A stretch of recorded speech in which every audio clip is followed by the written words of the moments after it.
Welcome everyone, this is Kerjims channel. Now we are to the next episode of Similarity Champions and Comparison, presented by Wild Rift League of Legend versus the Mobile Legend Bang Bang. But before that, please like and subscribe to my channel and don't forget to click the bell running up so you will be notified for the next episode video.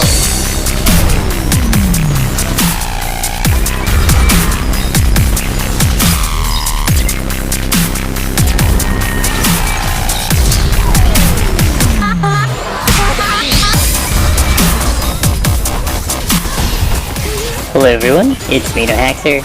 In this video we're gonna go for a full game of Lulu from start to finish. I think Lulu in this current meta is gonna be very strong, given that AD carries are starting to build Infinity Edge, and so a lot of the crit AD carries like Jinx, Tristana, Draven, Caitlyn, Vayne are gonna start making a comeback. And Lulu is the best enchanter when it comes to this kind of meta because she's really good at enabling her AD carry, and she has a pretty strong laning phase against a lot of the melee supports that tend to be meta. So usually the first thing I do is check the bot lane matchup before this bush to your advantage and force them to use a trinket ward here. As you can see, the Jinx is now forced to use a trinket ward, and I'm gonna start backing off a little bit more since this bush is warded. And forcing a trinket ward like this just by stepping in and out and applying pressure is really good because it prevents the enemy from using their wards for the river for incoming ganks. Now I'm gonna keep on hovering close to them because I know my level 1 is much stronger than them, and we're also about to hit 2. So I'm just gonna keep on harassing with Qs and autos and keep pushing them back. One of the trinket wards we placed earlier does cost a Nunu, so we're gonna start walking up and collapse on it. The reason why we can do this is because we started summoning the lane already, and now we have lane priority. What lane priority means is that since we have the lane pushed against the enemy bot lane, we can be the first people to move in when we want to close in on an enemy that we see out of position, like their jungler. We want to go check out their river to see if scuttle grab is taken. It pretty much opens up the opportunity for us to dictate the pace of the game by letting us take the first course of action rather than having us to play reactionary. Since we pushed the lane, we both hit level 2 and we're going to start walking up. The Jinx and the Braum sees us walking up, but they can't follow us because they're still level 1. And if they want to fight us 3v3, they're gonna 100% lose because we're already level 2 and they're level 1. So they don't really have a choice in this situation except to try to push the lane back to 2 as soon as possible and then either join us or keep on shoving the wave. In this case, they're just gonna try to freeze the wave a little bit. Meanwhile, because we got the shove, the Zoe also has lane priority against Caston, and we're able to collapse in on the Nunu and secure us first blood. And I also get red buff from that. With the red buff, I have a pretty strong lead in this lane now, even though Tristana used her summoner spells to secure the first blood. Because I have red buff, my auto attacks are going to be doing way more damage and harassing in lane, and I have a lot of HP regen, so I can continue to apply poke and pressure in this lane matchup. I'm going to keep auto whenever I can, keep throwing out keys whenever I can, and slowly start to back off and kite as necessary.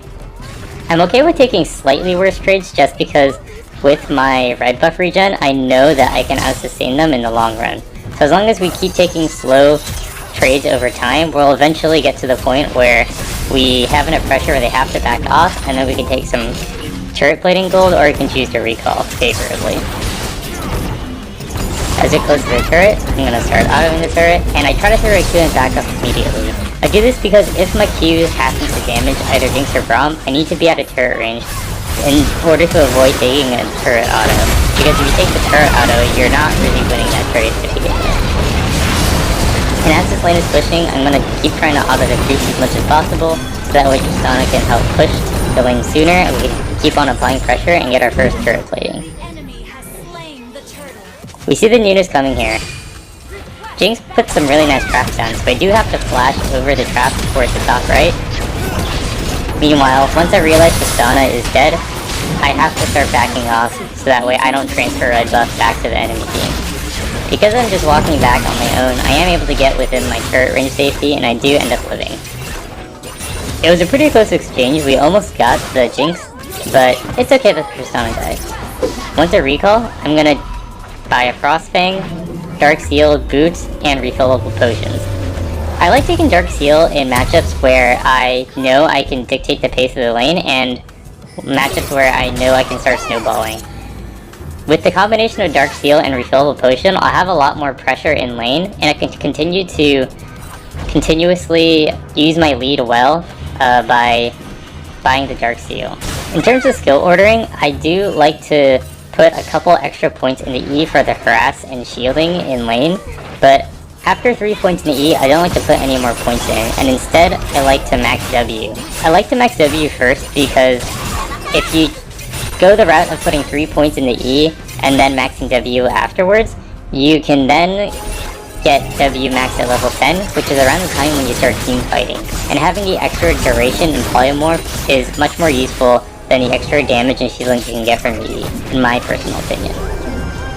Now that we're back to lane, I'm going to start harassing them continuously once again, using my shield to negate as much damage as I can, and using my Q to slow them down while always autoing. Every time they're slowed, you always want to make sure you're throwing in autos as much as you can, because Lulu's autos tend to be very painful for the enemy. And note how we're applying so much pressure because we have really nice ward coverage. We put a couple trinket wards alongside the possible avenues that Nunu can gank us, and Zoe has done a really nice job of covering wards in case of a Kassadin roam. So Tristana and I know that we're incredibly safe to keep on applying pressure without any fear of being ganked. And I've also poked the Braum enough to the point where I know they can't all-in us anymore, so I'm really okay with taking very, very strong trades if it means that we can keep swapping health, because the Braum is too chunk to fight. Now that I have my quest finished, I'm gonna look to try to get a ward in the Dragon Pit. I want to put a ward in the Dragon Pit just because I'm playing against the Nunu, and Nunu tends to do Dragon fairly early on. So definitely feel free to adjust where you put your wards depending on the jungler matchup. I do see there's a pink in this bush, so I don't want to even bother trying to contest it because I don't know where the Nunu is. And once again, we don't have lane priority, so I want to make sure that we have the lane priority first and get the wave shoving. And once we have the wave shoving, then Tristana and I can go together to safely clear that ward if we choose to do so. Here Tristana is 6, so I know we do have a level advantage if we choose a 2v2. Therefore, as this wave is coming in, I'm going to choose to force this fight really hard. Now that I've baited the enemy team in, the Tristana can jump in, and we're going to secure us a free kill into Jinx, and then we're just going to back off immediately. Once again, I know I can only go for that very aggressive play with so much confidence because Tristana is level 6, and we have the burst damage necessary to kill the Jinx or the Braum. Plus, I've harassed them both low enough to the point where we can make that play, and I know that I'm relatively safe because Jinx and Braum do not have that much burst damage as champions. Now that the Jinx is dead, we're gonna keep on pushing in the wave, and hopefully get one more turret plating gold. I'll keep autoing the wave as we're pushing, so that way we can push a little bit faster, and once we take the turret plating gold, we can just back off safely together. We do see the Nunu's coming in, so we're gonna start backing off. We also see the Zoe's getting collapsed in on the side. However, assessing the situation, it's really risky for me to go in because they have a Kassadin. If the Kassadin sees me trying to help the Zoe, there's a very strong chance I'm going to die from Kassadin flash ults and Qing me. Therefore, I'm going to choose to recall even though I see that Zoe's in danger, and hope that she can just escape. Zoe ends up flashing over the wall, and she ends up getting away, which is totally fine. Although it's good to keep in mind as a support that you should always be protecting your teammates, you generally have to assess the situation pretty quickly and evaluate whether it's worth risking your life to save a teammate, or if it's better just to back off and let your teammate die just in case there's a high chance you will die. I see the Zoe is fighting the Kassadin, so I'm gonna start walking back and helping him out. I go for a polymorph so that he can land a max range Q for more damage. However, I am unable to save the Zoe in time, and now I have to start backing off because the Renekton is walking towards me. But since I have red buff, and I still have my ult, I'm not too afraid of him. With Tristana walking back in lane, I also don't want to push the lane, so I'm just gonna let the lane slowly push towards back us, and put a ward over the wall here. Note that I put the ward over the tri-bush here because I know that this area is kinked from before, so if I want to get vision of Nunu's incoming gank, putting a ward over this wall like this is a very good way of getting the necessary information without having a ward being detected. Alternatively, I could place a ward over here on this side, which will also spot the Nunu if he chooses to walk from this side of the tri-bush. They do end up trying to collapse on me. I choose to flash because I was afraid the Braum was gonna ult me. However, now that I see that Evelyn is here, I'm gonna try to bait the Braum and the Jinx to come fight us. I do successfully bait them to fight us, and then as soon as Tristana jumps in with her W, I'm gonna ult for the extra slow and we're gonna secure us a kill. One thing to note in this exchange is that I made sure to be really patient with my Q and only use my Q to slow both the Braum and the Jinx when I know I can aim it to do so. Now that we secured the Braum kill, we're gonna just keep on pushing in, and we should be able to get this bot turret pretty easily now that we have red buff, Tristana has extra damage, and we do way more damage than before. I accidentally take an extra turret shot here, but luckily the Tristana is a really big homie and saves me from the Jinx ult by flashing to block it. Thanks, Tristana. I feel pretty confident she's going to be able to take the turret on her own, so I'm just going to go ahead and start recalling because I don't really see a point in staying there. I feel very confident she can get out, given that Braum doesn't have ult to initiate on Tristana. Now the first turret's dead, the very first thing you should do is to always try to rotate to other parts of the map. Now that I have mobility boots and parts for Ardent Sensor, I think this is the perfect time to go rotate top lane. Zoe has a lot of pressure from mid, so I don't really see that much of a point in going mid unless we can tap on the Kassadin and gank him. We do see the Kassadin does a pretty deep invade here, so I am going to try to get some harass here. Aren't you have to kill him? But that's okay. I'm just going to start applying some vision around the area just in case the Kassadin wants to run. I also see the Tristana decided to go back bot to catch the wave because we couldn't time the backs with Jax, which is fine. So I'm gonna go ahead and get some deep vision for us, and then slightly hover mid and bot side in case any one of the sides needs my help. At this point in the game, the best thing I can do for my team is to keep track of where the jungler is so that neither mid nor bot can get ganked. I'm just gonna pop both Drying Orbs to deny them as much vision as possible, and then proceed to clear up any wards they have, as well as ward the rest of Nunu's camps so that we can always spot where he is. I see that Evelyn wants to go in for a gank on the Nunu, so I'm gonna use my speed up and my E on her, and then save my ult for when the Nunu channels his ult, because the knockup from my ult will interrupt his ult and will prevent him from getting the full channel off. With Tristana's nice play, we are able to secure a kill on Nunu, and now we move mid.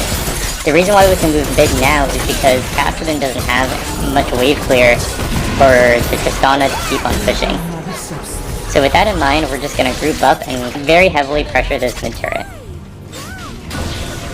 The Jinx and Braum is forced to rotate because of their lack of wave clear, but it's really no match for Zoe's siege push. So Tristana is able to get free turret, and now we can start backing off and keep on applying our pressure elsewhere. Once again, it's really important to make sure that once you take the bot turret, you don't keep spending more time bot. You should only spend time bot if you need to shove the wave, and then you should proceed to rotate around the map to find opportunities to make plays elsewhere. In that scenario, we were able to find the pick on Nunu because Tristana and I were free to roam up around the map first before the Jinx and Braum could get anywhere. Hence the term lane priority. I do have Ardent Sensor finished, as well as some extra pink wards. I'm going to use one of my pink wards in the bush near Dragon because I know it's going to be spawning soon. And I'm going to also place one ward in the middle of the lane mid. I really like placing a ward right here in the middle of the lane because it's a really good way to spot the enemy mid laner for roaming around. Since Evelyn is doing her red and is not really going to go to Dragon anytime soon because she needs to clear her camp, I'm just going to hover around bot side and mid while I wait for my team to come help out with Dragon. Jax is in a 1v2, so I'm just gonna stay somewhat in the area, but I also see that Zoe could potentially get ganked, so I'm just gonna stay in the area and just make sure that none of them die before the dragon starts. Plus, my ward all the way at Golems does spot the Nunu doing it, so we do know that he's there and no lane is in danger at the current moment. Therefore, I'm gonna start heading my way towards bot, because we saw the Nunu walk back up to the top left, so we know he can't be there for a counter gank just yet. I'm gonna start walking down to help out Jack, and Eve is gonna follow shortly behind me.